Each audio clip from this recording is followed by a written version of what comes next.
Good afternoon. Out on a really cool nature boardwalk. I've not been on this trail before, so we're going for an adventure today. Every day's an adventure though, right? Hello. It's been a while since I've been out on the trails by myself. It's summer, so I'm always with somebody now when I'm out on nature walks, so a little bit harder to film when you're with other people. But today I snuck out on my own because I have a topic that's been nagging at me, especially after posting about the using crystals as oracle, because I haven't really talked about like the metaphysics, trying to figure out which way to go behind, why people use crystals and herbs and stuff like that. Squirrel just jumped across in front of me. So I wanted to touch bases on that a little bit. This is really cool. Squirrels. All right, so just wanted to start with I'm not a scientist, obviously, and I didn't go to school for physics, and I'm mostly gonna be focusing on the metaphysics part, although physics is starting to catch up to the metaphysics. So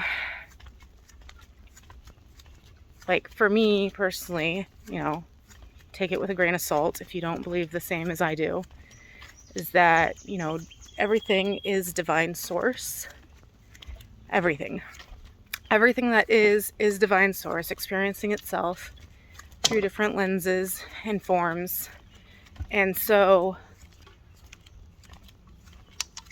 everything is divine source energy. And Tesla has a famous quote you've probably heard of. It's something along the lines of, to understand the secrets of the universe, you need to understand and think of terms of energy, vibration, and frequency, which is 100% true, because divine source energy vibrates at different speeds. That's why we have solids and liquids and gases. A slower vibrating energy creates something that appears to be solid, something that you can physically touch. And then the faster it gets, then it becomes a liquid. And then even faster, gas that we can't even really see or touch at all. So,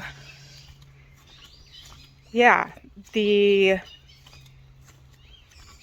different speeds of vibration create the frequencies. And there is a set frequency for everything, even with emotions and stuff. The emotion of love has a set frequency. So, for example, with a crystal, say like rose quartz, its crystalline structure keeps it at a constant frequency. And that frequency is extremely close, if not on point, to love or self-love. So the reason why crystals' different metaphysical properties affect and can heal us is because they are stable frequencies, and they're all different, so they all, resonate at different levels. So one may, frequency is at love, another one is at abundance, so on and so forth, healing, whatever. So when the energy that crystal is putting off enters your energetic field, that stable frequency begins to influence your field, because we obviously, our energetic field isn't stable. It fluctuates with our emotions, with our situations, So it's constantly, up and down. One day you're having a great day, the next day something bad happens and you're miserable. So having these crystals with this constant steady energy helps to influence your energetic field. It allows us, obviously they're not like all powerful, so these are aids. They're not like the end all be all. You still need to go to the doctor if you're sick, stuff like that. These are just aids that can help influence our energetic fields. Same thing with plants. Now plants are a little bit, because they're alive, they're not quite as stable as crystals are, but that's why they can still be used for like magical workings, spiritual workings, healing, outside of consumption, obviously, because a lot of them have actual like health benefits. But they also resonate. They're vibrating, their frequency that they put off at different levels can aid us with certain things. That's why, like, in ancient times, people have been using different incenses, different plants as smudges and burning them because the smoke created from them carry certain frequencies that help aid in doing certain things like purification or, aiding in healing, lifting the energy in a place or banishing negative energy in a place. It's all because it's all energy, everything. So you bring it into your energetic field, and that's how it affects you. Okay, I just wanted to show you, I'm going into this like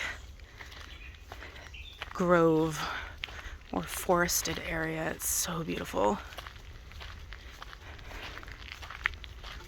Gorgeous.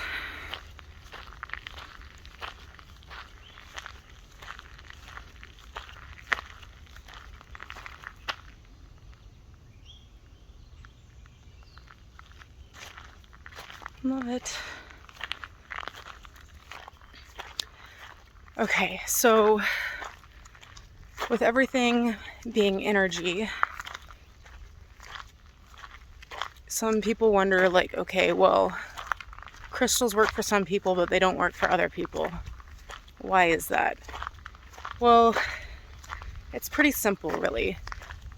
Divine Source has this law. I think it's called the law of confusion, according to the material from the Law of One, raw material, which was a transcript of some people who had contacted an entity through a lady going in a trance, and the entity speaking through them. Anyways, check it out. You can read the whole thing online at thelawofone.info. But anyways, so I think it's called the law of confusion, which basically means that entities on the other side of the veil cannot impede on our will. So if you have it set in your heart that, something is the way it is and nothing can convince you otherwise, even if the otherwise is the truth, they cannot abridge your beliefs and confuse you by telling you the truth, essentially. Like, you've probably heard that, you create your own reality. That's true in the sense that if you're a skeptic and you don't believe that a crystals puts off energy that can help heal you or alter your energy field, then it's not going to. And the reason why is because you subconsciously put out like an energetic barrier saying, no, I don't want that. I don't believe that. I don't want that. So basically what happens is the energy from the crystal is going to bounce right off of that shield. It's not going to reach you because it has to respect the law of confusion. You've decided it doesn't work. So that energetic barrier that you've put up is going to reflect that energy. It's not going to reach you. Same with anything else. Okay? If you're speaking to your spirit guides or whatever, and you ask them a question, but in your mind, in your heart, you already have an answer that you want, whether it's true or not, they're going to be like, nah, yeah, okay. They're not going to tell you otherwise, because that would be breaking the law of confusion. That would be sending you into confusion. It could cause you emotional damage, upset, because in your heart you're set on this idea of how it is. And so until you're open and ready to know the truth, they're going to just let you go along believing what you believe. And they're not necessarily trying to lie to you per se. They're just trying to protect you and, you know, wait until you're ready to understand more. That's why there's all these people from all different kinds of spiritualities. Let's not put my hand over the lens. Sorry about that. So many different people from so many different spiritualities that they all say that they have these big, huge spiritual experiences with their religion. But if these people from all these different belief systems are having spiritual experiences that convince them that what their belief system is the true, the one, the only, how are all these different people from these different religions having similar experiences? And the answer is quite simple, because divine source is true, okay? And you can reach out to it through any path, really. Now, that's not necessarily going to mean that everything that your culture or religion believes in is true. And I'm sorry if that offends people, but that's just my beliefs. But it doesn't matter what you call it. It's there. And you can reach it through any path. Now, what you believe surrounding it is different. So your spirit guides, your angels aren't going to tell you otherwise if you've grown up in a religion and you're dead set on that beliefs. But the energy is what's shared through all of the different spiritualities, all the different religions. Doesn't matter what you call it. The energy ties us all together. It allows everyone to have their own spiritual awakenings, spiritual experiences. It's all energy. That's all it is. Everything from this wooden boardwalk to my walking stick to me, to the trees, to the grass, to you, we're all divine energy. Jesus says, didn't I say you are gods? He wasn't saying that he's a god. He's saying all of us are, because he was one of us. He was that same divine energy that we all are, that influences us and calls us home so we can learn and grow and understand who we really are. And everything here on earth is here to aid us in that journey.